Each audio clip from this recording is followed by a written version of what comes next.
What's up, everybody?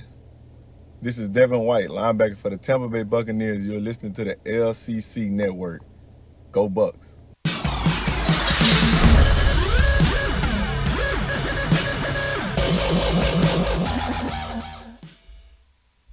Hey everyone, welcome to the Commissioner's Clubhouse and the LCC Network for the divisional round of the 2020 season.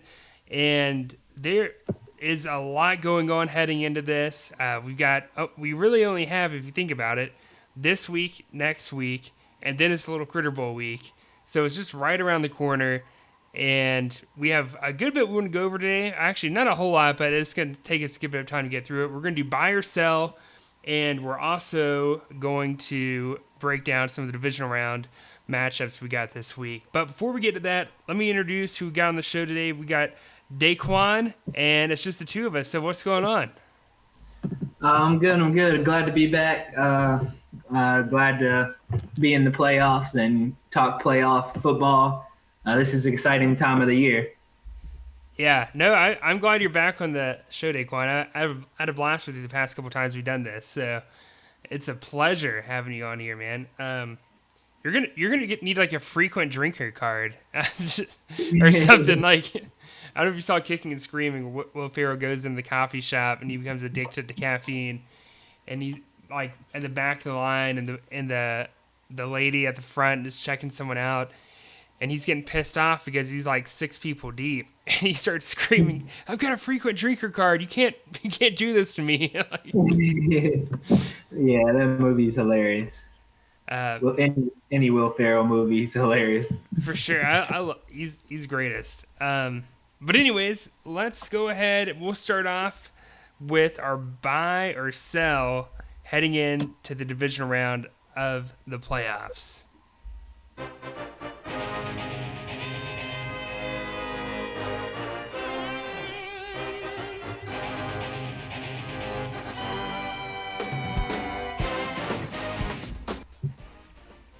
There we go. So first, buy or sell, Daquan, and you can go into detail if you want to with why you're buying or selling it, and I'll say too if I'm gonna buy or sell it, or you can just put no detail at all and just say you want to buy it or sell it if it's pretty straightforward. All right. So the first one, 2 or more teams with a bye will end up losing this week. So two more teams who had a bye last week. So that means top 2 seeds in each conference. 2 or more of them is going to lose in the divisional round. Ooh, that's a tough call. I'm gonna go ahead and say buy, only because I feel like the Spurs has been tearing it up. He's been heating it up.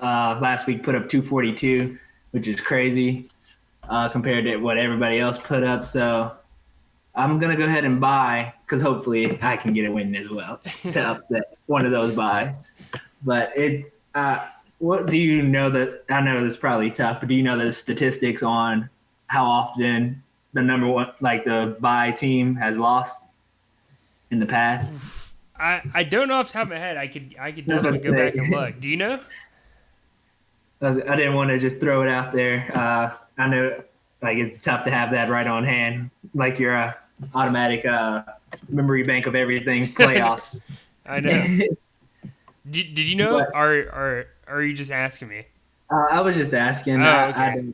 I don't know. But it always seems like, I know, no offense to you, but every time you seem to have a bye, it seems you lose that first round, your first time back. Buy or no buy, I'm out the first round. Doesn't even matter. It doesn't matter when I'm playing, who I'm playing. Just go ahead and count me out after that first game. I enjoy the ride to that weekend, and then my season's over. That's just how it goes. But last year, you were at the number 1 seed, I think, in the Top Shotters Conference, if I remember right. Or it was you or Hunter. Anyways, you were still a top 2 seed, and you got to the Little Critter Bowl, but you lost to Cameron, who was a wild card team. I won't bore everyone. And I don't want to make excuses, but Derrick Henry. Yeah, Derrick Henry.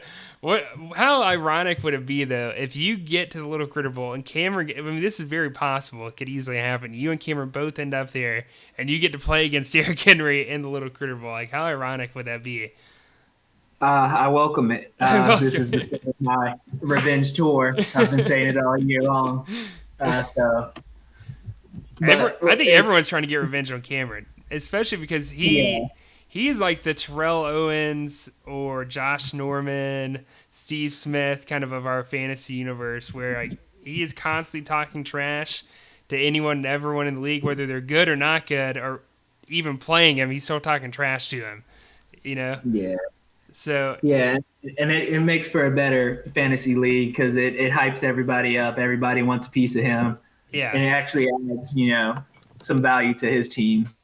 Yeah, even when he's not that great. He started off bad and still was talking trash. So now it's actually his team's matching the trash talk. Yeah. It'll be interesting. And we'll dive more into that matchup, Cameron's matchup and your matchup here in a few minutes. But yeah, I actually agree with you, Daquan. I do think two or more teams will end up losing. Two or more teams with a bye will end up losing this week. And I won't say who, because that kind of spoils the whole point of the next part of the show. But yeah, I think there's some teams that are red hot right now, and I don't want any piece of really any of them coming. Any of the teams that survived the wild card round, I consider a legitimate threat going forward.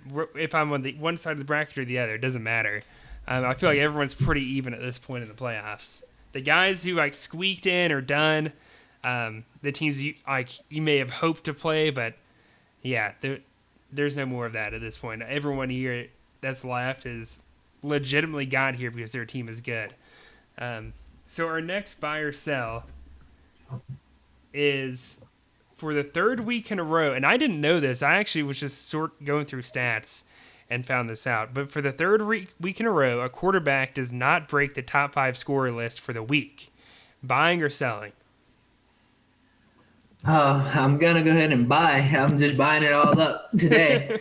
I'm going to go buy because it's bound to happen. Like I said in the others, I don't want to put you on the spot, but how often does that actually happen in this league where very rarely?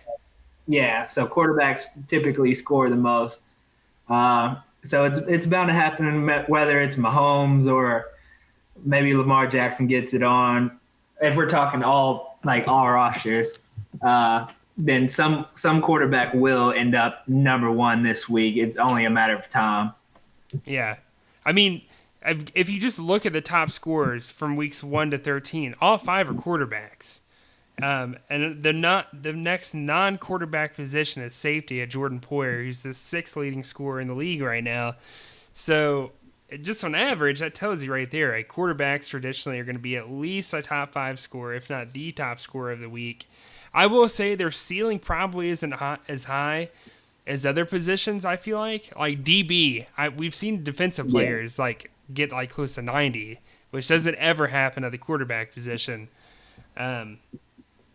So yeah, I'm gonna sell. I do think a quarterback is gonna make the top 5 scorer list this week because there's some really good matchups. I feel like coming up. For example, I think Kyler Murray against Philadelphia is a decent matchup. Wait, no, I'm looking at that's week 15 who he plays. Never mind, that's not week 14. I thought, hang on, who does Kyler Murray play? I feel like Jameson told me this. He plays the Giants, which is actually pretty good. Number 1 scorer right there. There you go. But doesn't look good to Cameron. But I was gonna say Aaron Rodgers has the Lions, so yeah, that could be another one where they both go on for 60 plus. Well, Kyler Murray though has been banged up. In fact, he hasn't scored more than 37 points since week 10. He got 27 last week, 22 the week before, and 37 week 11, and 54 before that when he was doing his normal stuff. But I think his shoulder's kind of tweaked, and they aren't using Kyler the same way as before. I feel like they're kind of protecting him. But we'll see. Like I said, I think at least one quarterback cracks the top 5 this week. There's some pretty good matchups, even for guys who aren't even in the playoffs. So our next to last, the widest margin of victory for the divisional round games will be 30 plus. And the only reason I Ooh, say that is because right now the only game that's projected to be a blowout is Jordanized, which I don't buy that at all. yeah. It's saying I'm supposed to win by 30, and I I don't believe that. I just don't believe it. Yeah, I typically when I set my all year long, I don't think I've looked at projections once, just Yeah, because it's purely whatever you. If you are happy with the best lineup you set and you score, when I look back, after even if I lose, I'll look back and look at my roster, and if I look at my bench and I know I set the best lineup moving forward, I can feel confident in that. There's like knowing that there wasn't anything else I could physically do besides picking up random people. yeah, So projections, it's for the birds for me. I don't look at them. It doesn't necessarily give you the outcome of the game. It almost gives you false hope. That way you think you're going to win, and then yeah, you score nothing like your projections. So yeah. I'm going to go ahead and 30. I think all the teams are too evenly matched at this point in the season, unless like just one team just comes out on fire. Or someone Where gets hurt, something crazy, yeah, or someone gets hurt, and we've seen it happen this year where everyone on a team scores 30 plus. So Yeah. it's possible, and we've seen multiple teams this year score over 300. Yes. So if you score 300, you're probably going to win by more than 30. But I'm going to go ahead and sell it. I don't think it's going to happen.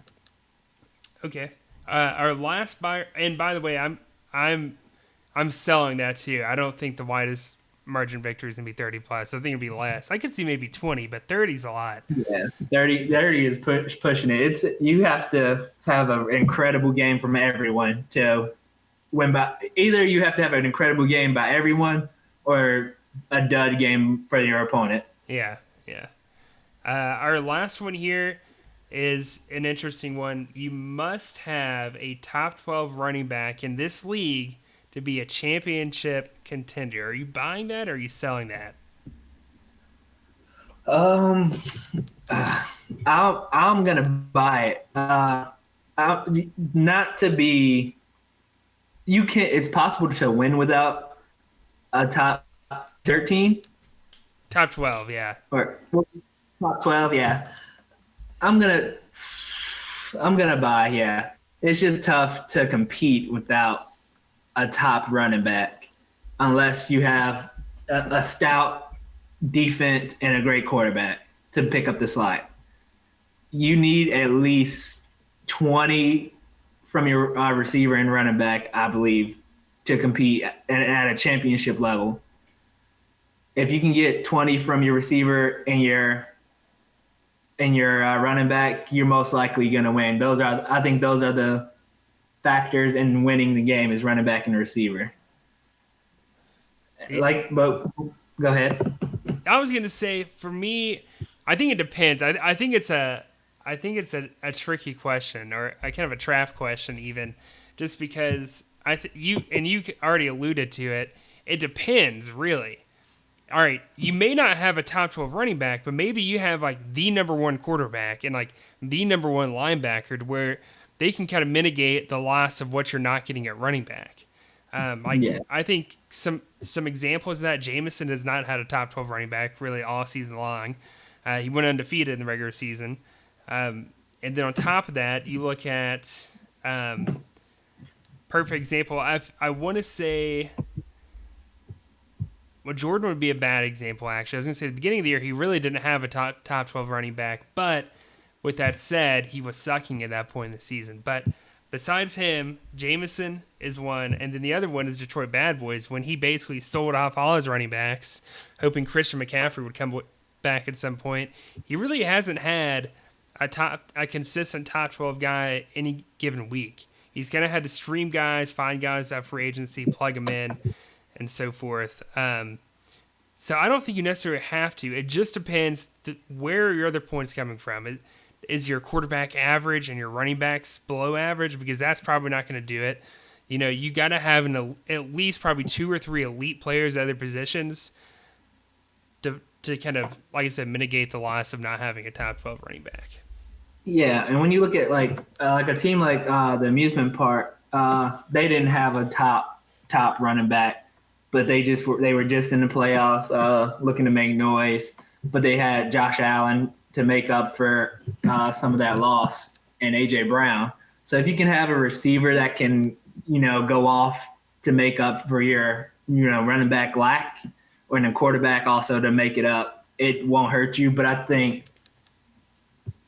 think coming into the season, if you want to compete longevity, like from beginning to end, you need a consistent source of running back more than likely. If you have a running back who can put up 20 plus points consistently, that's going to get you a win, even with the average quarterback.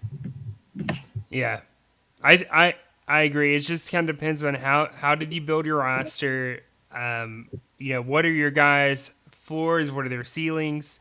Because all that kind of stuff matters. I will say having a top 12 running back helps a lot in this league, but I don't think it's necessarily the end-all be-all, just because there's some guys like Storm, for example. He won like 2 or 3 games all year. He had Kareem Hunt, number 7 running back in the league, Burrow's body count. Aaron Jones, number 6 running back, third leg, missed the playoffs. Zeke Elliott, number 5 running back in the league. So, which, by the way, I didn't really think Zeke would be a top 5 fantasy running back in our league this year, but he is. Yeah. But anyways, I'm getting off topic. There's some exceptions on both sides. I think it just depends how did you build it, and how things are going. But anyways, let's move on, Daquan, to our matchups here for the divisional round. Let me get our sound drop going. Here we go. What's that? Playoffs? Don't talk about playoffs. You kidding me? Playoffs? I just hope we can win a game. That's right. I'm just hoping I win a game. I'm not even thinking about making it a little career ball. I just want to win a playoff game, because that is so rare for me to just win one. I'm hoping I can do it, but we'll see. We've got a couple. And we'll break them down. I'm just going to run through them real quick. We got She's a Man versus Primetime Players. That's Daquan versus Maria. Detroit Bad Boys versus Beg for G-Rag. Billy versus BP. We got Give Me More versus the Spurs. Jameson versus Cameron. And then the last one, Roebuck Leprechauns versus Afternoon Delights. That's myself versus Jordan. And, hey, all 6 of these teams, all 8 of these teams got to the playoffs in total different fashion. I mean, there are some teams who had just a stellar defense, some got here on offense. But the one thing they all had in common, they found ways to win during rough times because of COVID, because of injuries. I mean, if you played fantasy football in 2020, you've seen it all in just one season, basically, I feel like, because it has been wild. But like I said, everyone at this point has somehow found a way to survive one way or the other. Waiver wire, trade, draft, you name it, they did it to get to this. Daquan, you want to start off with your game? Or what were we about to say? Well, I was going to say I agree. It's been a COVID crazy year. It's been games pushed to Tuesday, Wednesday, Thursday. So it's just been all over the place. We didn't know when teams were going to play, who was in what lineup. It's really been a test to like everybody. So I like to consider it like the NBA bubble, where it wasn't easy to get to this point. I mean, it's not like we had to play in these games, but just projecting the lineup, and you don't know. Like a couple times when the Steelers-Ravens game got pushed back, and I had Big Ben in my lineup, it was scary because I'm missing my quarterback going into a Wednesday night game, and if that got pushed back, then what? So it's a lot of planning and strategic thinking going into this season for everybody included. Yeah, it is. I mean, you didn't just get to the playoffs by accident, especially this season, because you literally had to work the waiver wire or add drop consistently throughout the entire season. Because even if you did have a top 3 stud at any given position, there's a chance they at least miss one game, either because of COVID or injury. Yep. Like at least one game. Sometimes multiple ones. And I perfect example. I had Josh Jacobs, and not that Josh Jacobs. I'm not saying he is a stud running back, because I don't think that about him, but like I had to figure out what I was going to do without Josh Jacobs. I had to go out there and work the free agency and stuff, and I screwed over Jameson, which he was pretty pissed when I went and got Ty off waiver wires. But it is what it is. I had to play it safe and make sure I had depth because I lost my running back. But yeah, we'll start off with your game, Daquan, if you want, and it's you and Maria, and both of y'all came in. You were looking like you were gonna end up having a first round bye earlier on in the regular season, but a couple losses happened, and then that led to an 8-4 final record, and Billy was able to push in to get into the divisional round with an 8-4 record and to clinch a number 2 seed. But this I mean, buys are nice, but at the same time, you still have to put someone out. You guys still have to put someone out there when it's time to play. Exactly. It's I trust me. If there's anyone that can vouch for buys or BS, it's me, because I've had so many buys, I feel like, over the years, and I've lost so many times in the divisional round that it's just a thing now. It's an LCC tradition. It's not an LCC season if the Roebuck Leprechauns aren't one and done. Like, that's just, it doesn't add up. But no, this is gonna be interesting. There's a couple things, like Drew Brees is more than likely not gonna play. Yeah. So she's the man is having to use. It looks like Andy Dalton at the moment at quarterback, which isn't flashy or anything. You've got Big Ben playing against the Bills, which isn't a stellar matchup, but I still think is better than Andy Dalton, even though Andy's playing against the Bengals. Yeah, I was going to say, I was hoping, honestly, at first I was hoping Drew Brees didn't come back, but at this point I'd rather Brees come back, because that first game in the lineup, he come out a little sluggish. He hasn't played in 3 weeks. That's what I was hoping. But there's no reason to put him in the game when they just clinched the playoff spot. Yeah. Just let him rest. Maybe throw him in the last 2 games to kind of get him warmed up for playoffs. Yeah. But Andy Dalton put up 38 or 36 last week. Oh wait, no, sorry. 34. I was looking at 34. Yeah. So that's it's not terrible, and that was against Baltimore. So against Cincy, he can possibly do that again and more. The one thing I like about Andy Dalton and the Cowboys, they typically play down to their opponent. So I'm hoping that's the case with Andy Dalton this week. Yeah. But besides, like, even with Andy Dalton, it's just a matchup game. I like Maria's matchups: Kamara against Philly, Keenan Allen against Atlanta. Like, that's a stout receiver matchup. They typically let receivers just gash them. Yeah. J.J. Watt against Chicago. He's going to be all over. I don't even know if Trubisky's still starting. I guess he is. He's going to be all over them. It's really tough, because I really like the matchups for her for this week. I think I do like some of her matchups. I actually think one thing, if there's an Achilles heel, and it's probably not the Achilles heel anyone's thinking. I mean, everyone looks at this lineup, and they're probably thinking, oh, it's probably Andy Dalton. But I don't actually think it's Andy Dalton this week, and here's why. I think it's actually Alvin Kamara, for the very reason, the fact that Drew Brees isn't playing. Alvin Kamara has struggled, or I shouldn't say he struggled.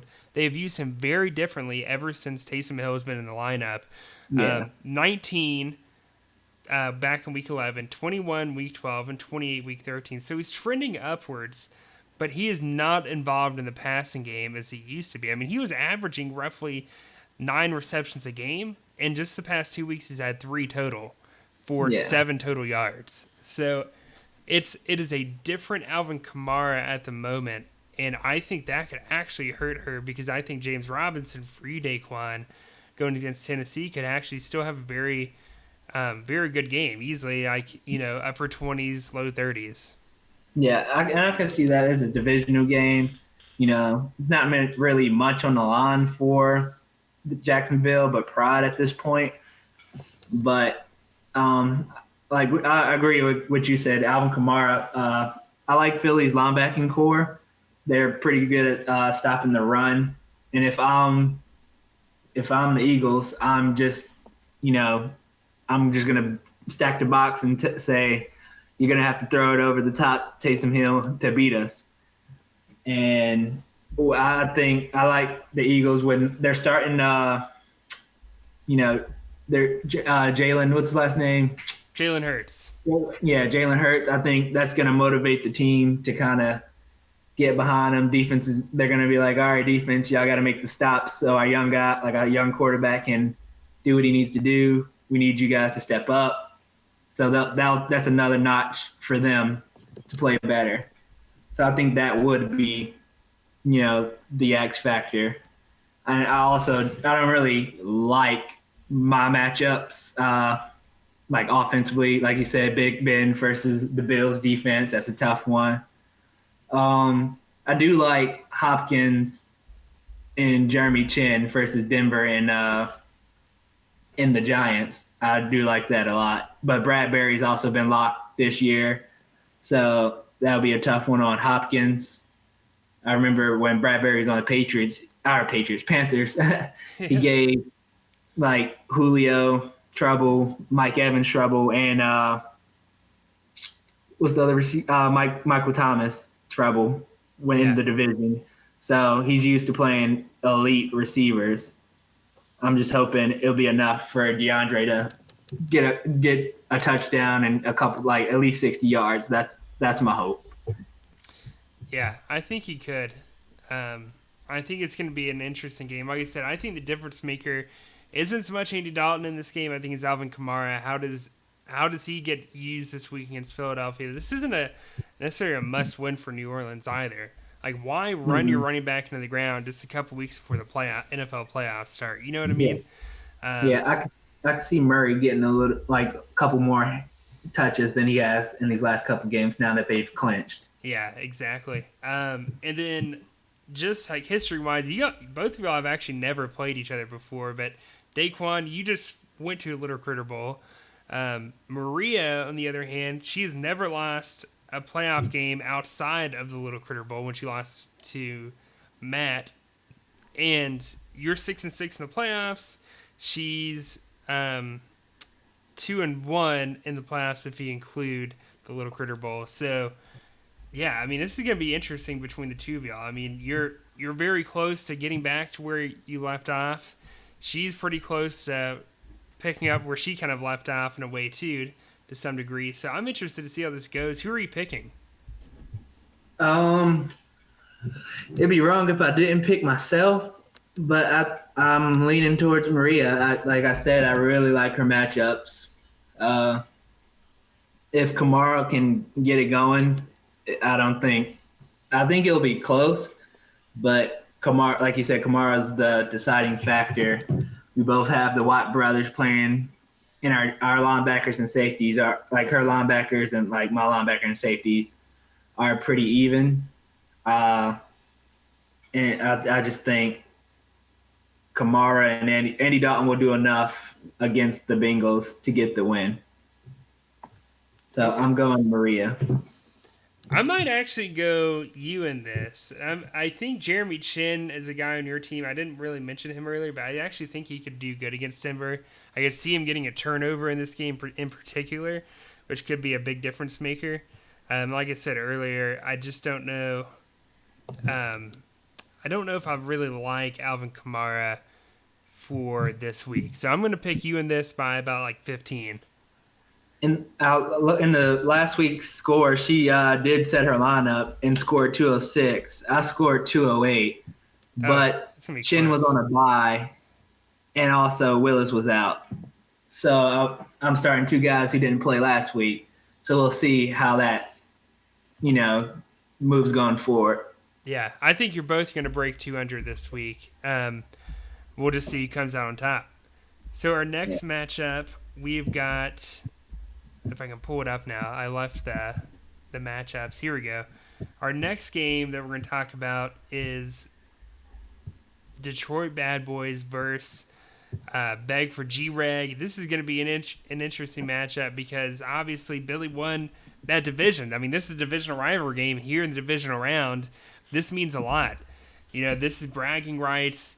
It's one thing to win your division and your friends are in it and you can talk trash, but if you win your division and then you lose in the playoffs to a divisional opponent, like that's a slap in the face right there. I mean, that's just disrespect. I mean, that's something you can't live down, that person will have over you forever. Because in my opinion, that's more important than just winning your division. Yeah, it is. So this is going to be interesting. Right? They've only played each other 3 times before, and Billy leads the series. Detroit Bad Boys leads the series 2-1. The last time they played was Week 10. Detroit Bad Boys won 159-122, very low scoring game. And then in Week 8, Beg for G-Reg won 224-212. So polar opposite games. I think we're going to see a higher scoring game in this, even though Detroit Bad Boys doesn't have Christian McCaffrey from all things, the way things are looking at the moment. It looks like he hasn't officially set his lineup because he doesn't have a running back plugged in. Yeah. So most likely, unless he picks someone up, it has to be Le'Veon. Yeah. Which yeah, I mean isn't great. No, it's not. And this kind of goes back to what I was saying earlier about having a top 12 running back. I mean, he's won it with Tyreek Hill, Justin Herbert. Those guys are so explosive. Darius Leonard is Darius Leonard. Keanu Neal's had a stellar season, and Jalen Smith, of course, has had a strong season. So Billy can win a game with anyone at running back. I mean, he could just put me on his roster and he can still win. Because of that talent alone. But Beg for G-Reg does have a stud running back in Dalvin Cook, who's playing against Tampa, which is the toughest run defense in the league, or at least one of the toughest. If there's a week where, if you can even put this in a sentence, if there's a week Dalvin Cook could be a bust, it's going to be this week. And is a bust like 30 points? Is it like 20-something? Or is it in the teens? Or is it, his average of, over 30 a game? I don't know. But this is Billy's catching BP at the right week, at least, just because Dalvin Cook does have such a tough matchup. Yeah. Like you said, Dalvin Cook against Tampa Bay. If you can hold Dalvin Cook to 23 points or under, that's a great week for you. You're catching a break. So, and and for Beg for G-Reg, that's pretty much been his go-to guy. Dalvin Cook has, pretty much carried the team. If you look at the team, it's not super stellar when you look at the roster. It gets the job done, and then you have your star player that carries the load. So it's gonna. I think it'll be a close game, just like earlier in the season.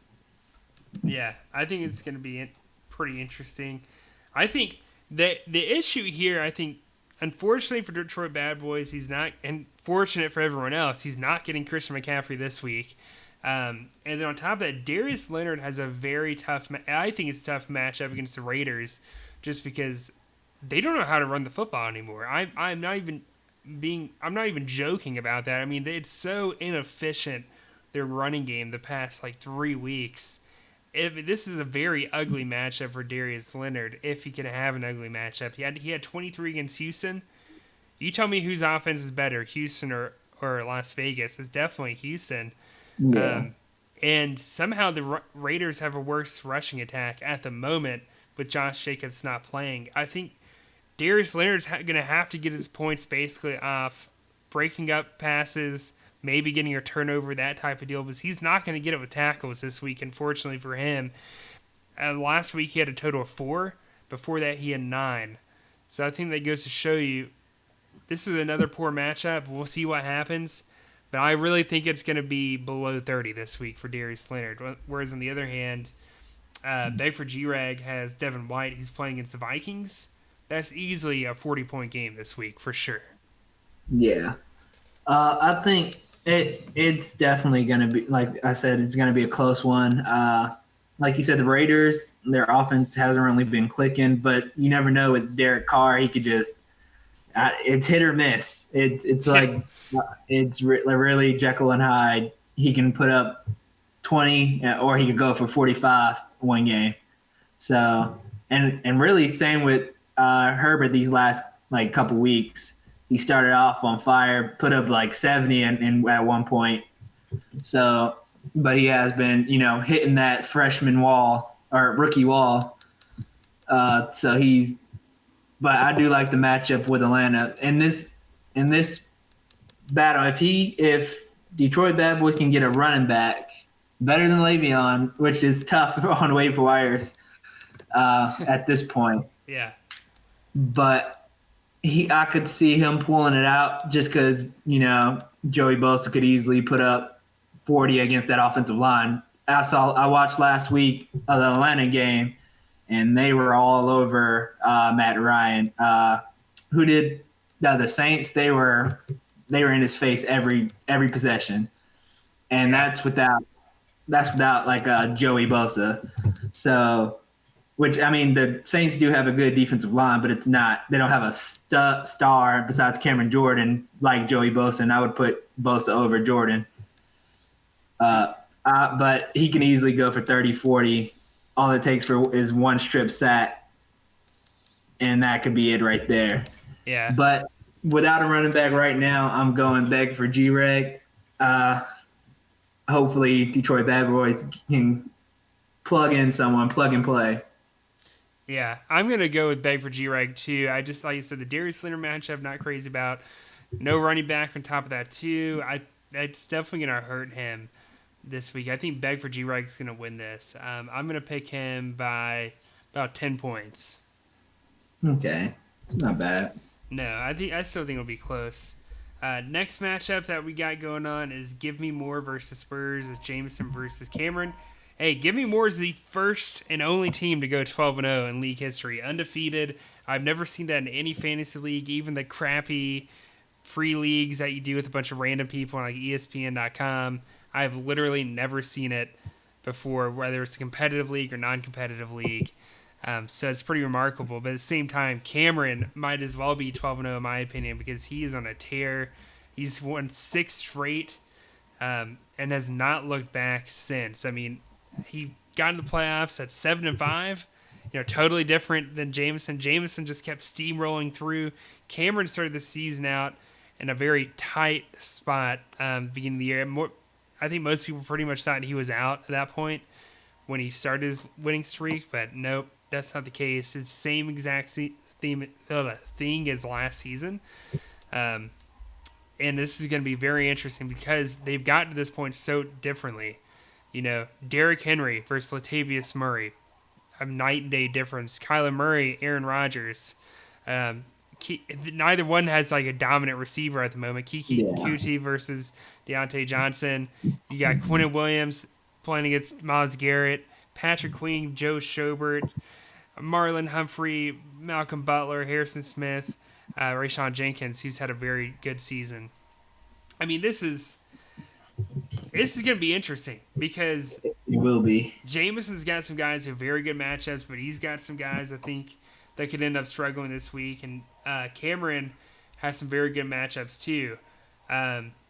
If you thought Joe Schobert did good against the Vikings, well, wait till we see what he does against Tennessee. It should be very comparable, anywhere between 40 maybe to 50 points. I know that sounds crazy, but it's Tennessee and they're a top 5 rushing offense, whereas the Vikings were not a top 5 rushing offense.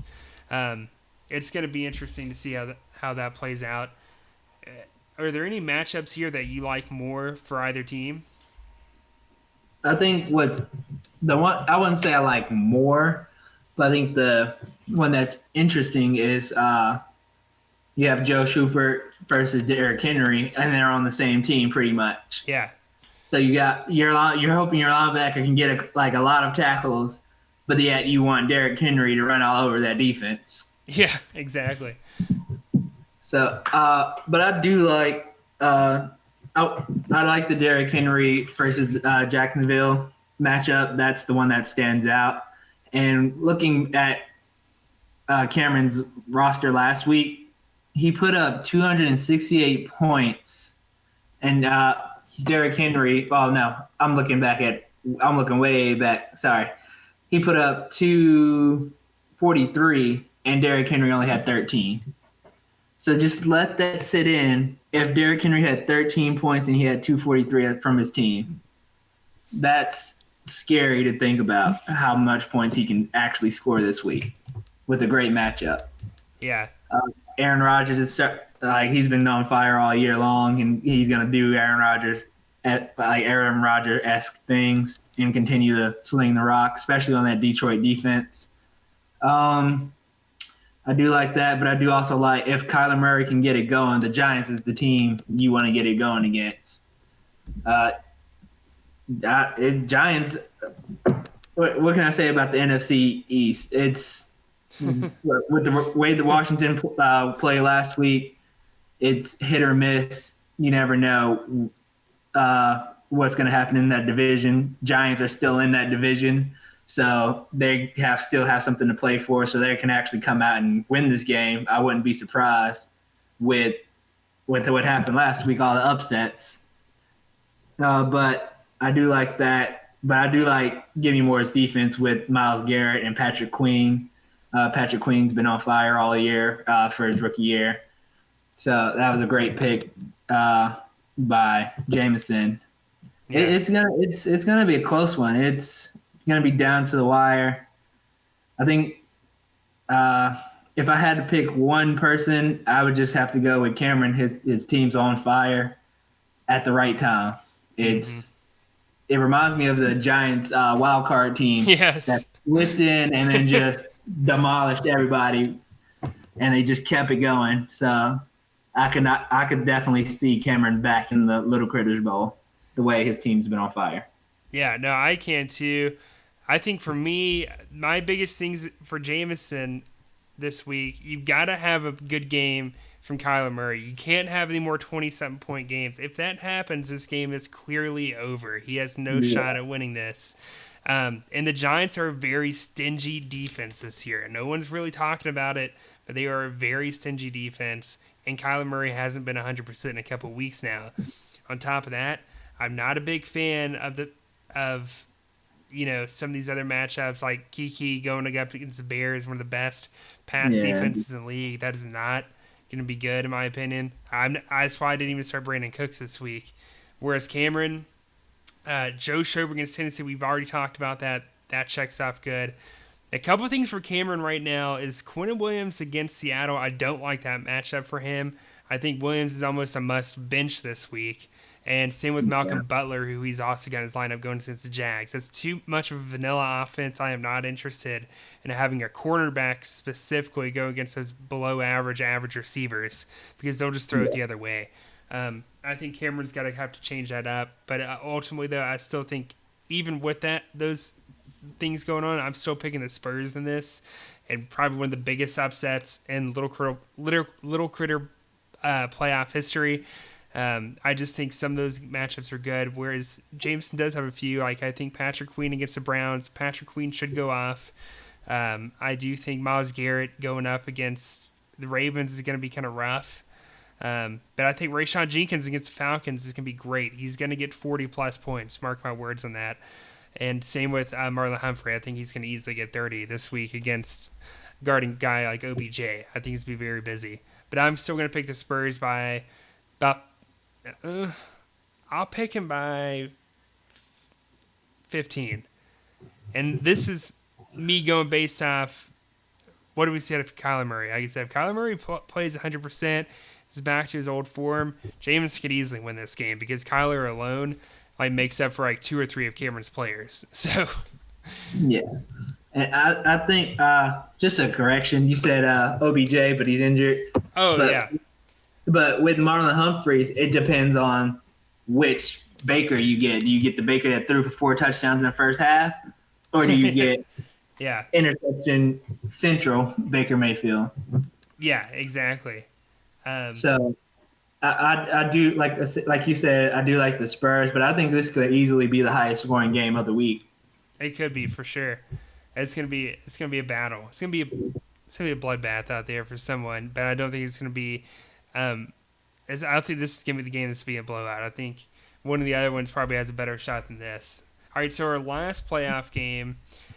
This is another divisional rival game. We got the Afternoon Delights. Oh, I almost forgot to play the sound drop for Jordan. Hang on. Wait, that's not it. Hang on. Playoffs. Playoffs. There we go. Jordan, another team that's on a tear. I mean, he really caught Big Os in one of Big Os's best games of the season, and Jordan still handed him an L. Like, if that says something. And he didn't even have his number one quarterback. He had, Trubisky. he had Trubisky and stuff. Floated. I don't know. Jordan his team is on fire right now, and I love it for him, but I hate it for me. Jonathan Taylor is finally getting the rock he deserves. He's going against Las Vegas, who's, kind of I wouldn't say a back end rush defense, but they're definitely if they're middle of the road, they're like in the back end of the middle of the road, if that makes sense. I think Jonathan Taylor is going to have 30 points. I think that Nick Chubb, of course, he's going to have a good game against the Ravens. He's going to get 30 plus. DK against the Jets, that's a no-brainer. Zadarius Smith going against the Lions, I think he could be good. I mean, Jordan really doesn't have a bad matchup this week. I think it's, I think maybe Jamal Adams, but even with that, Jamal Adams could easily get a pick in that game. I don't think the Jets have gotten a single game all season without throwing at least one or two interceptions. Yeah. Or they're gonna send Adams on a blitz like they like to, and he's gonna get a sack, and they're not gonna see it coming. Exactly. For me, I like some of my matchups. I guess I don't like Deshaun Watson's matchup against the Bears. I think that sucks. I like Wayne Gallman's matchup though. Chase Young against the 49ers, that could be good, but I'm actually thinking about changing that out. I don't think I'm going to keep Chase Young in my starting lineup. We'll see. Like, for me, I'm actually picking Jordan in this. I think his team has so many good matchups. Like I said, I think the big key to this is the fact that Jonathan Taylor is now getting the carries that he should have been getting all along throughout the entire year. And shame on Indianapolis for not doing this sooner rather than later, because he's a good running back and he's proved it throughout the year. But I'm going to pick Jordan in this. I think this is going to be the widest margin of victory actually between me and Jordan. I really do think I'm probably going to struggle this week, despite the fact that I'm actually projected to win by 37. But Jordan doesn't have a quarterback in. So I think that's the difference maker at the moment. That's where the 30 points come in at. Exactly. I was gonna say, honestly, looking at Jordan's roster, a healthy Jordan team could easily have the best team in the league. If Odell's playing, even though you can't play Odell and Metcalf at the same time, you can, but then one of his running backs would probably come out. Yeah. But, also Derwin James, that was a huge miss. That could have been huge for his, defense. Playing James and Adams together would have been nasty. Yeah. It's tough just because I don't really like the matchup Watson has against Chicago. Yeah. But, Wayne Gallman's been on the tear these last couple weeks. So I actually believe in the Wayne train this week. I think he can get over 100 yards and a touchdown. I hope so. I just think if Watson's going to put up Watson numbers, he's going to put up 35 plus, maybe 40. He's done it all year long. It hurts with Fuller going out with peds and stuff like that. That team's just broken down completely. Yeah, it is. It's a tough one, but I think I'm gonna have to go with Jordan's team only because Teddy plays Denver Denver's not the Denver of old, but that defense still carries them. But their offense is weak enough that Teddy's going to keep getting chances to put it in the end zone. Yeah. So I'm sorry, Pat, to do this to you, but I'm going afternoon delights. I don't blame you. I don't blame you at all. I can see DK tearing the Jets a new one. I will say this. I think fast forward to next week in terms of, like, if you're in the, say you're Jameson or maybe say you're Cameron, if I'm them, I'm hoping that Jordan wins this week because Jordan's week, the following week, it's not going to be as high scoring, I don't think, when I look at his matchups. I think, whereas I think I'm probably going to end up having a better week next week than I do this week. So we'll see, though. Real quick, we don't have to go into detail with this, but we can just pick who we think is going to win the Pizza Hut Bowl between Charles. I mean, he is like this is like his home territory, the Pizza Hut Bowl, I feel like. And Eastside Brawlers, who's been in the Pizza Hut Bowl, I believe, once. 5-7, Charles. Eastside Brawlers started the season out, I think, 6-0, and then lost the last 6 to miss the playoffs, which is remarkable that even happened, but it did. And part of it's because Miles Sanders has just not been consistent really the past couple of weeks. Is there who do you want to pick in this? I'm going Charles, rooting for my division. I think, Charles could have easily been in my position where I'm at now. And just his roster, like you said, with Zeke being a top 5 rusher, you got Stephon Diggs, who's played great this year, DeMarcus Lawrence. Matt Ryan's hit or miss, but he's decent enough as a quarterback. I really do like Charles's roster as a whole. I think his roster as a whole is more cohesive than Eastside Brawlers, which, like you said, Miles Sanders. But I do like Brady and Travis Kelce. That could be a huge one. And Blake Martinez has crushed it all year long too.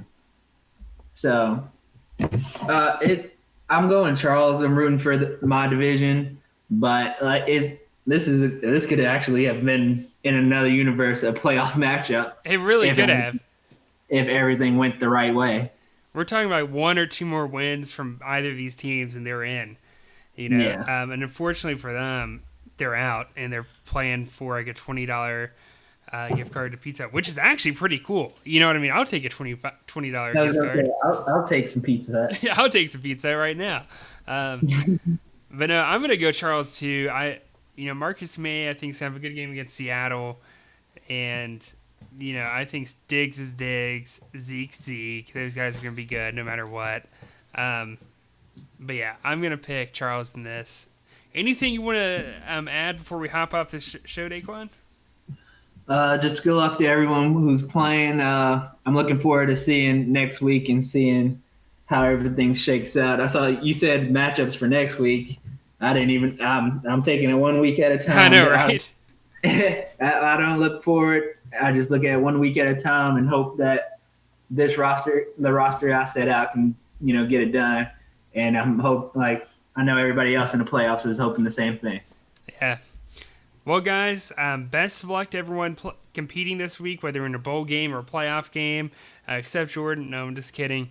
But no, seriously, we're almost at the end of the season, guys. Before we know it, football season will be over entirely, and we're going to be, just wishing this was going on. So, anyways, again, best of luck, guys, and we'll see y'all in the conference championship game.